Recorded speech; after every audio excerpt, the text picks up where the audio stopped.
ये देखिए मैं मोहम्मदपुर बाज़ार में आ चुकी हूँ और ये मैं सोचिए यहाँ का आपको सीन बता दूँ।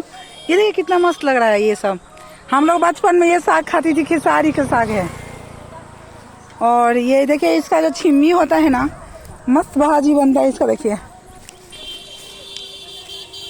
ये देखिए कितना मस्त साग है। और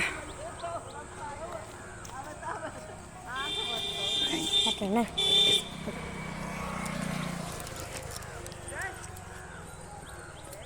कितना मस्त है, ये सब नज़ारा कितना अच्छा लग रहा है।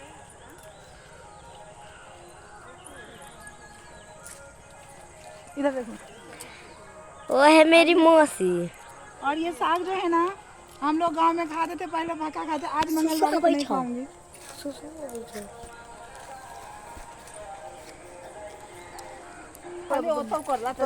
दादा के लाज लगे छै, सब दिन बाथरूम में गेल।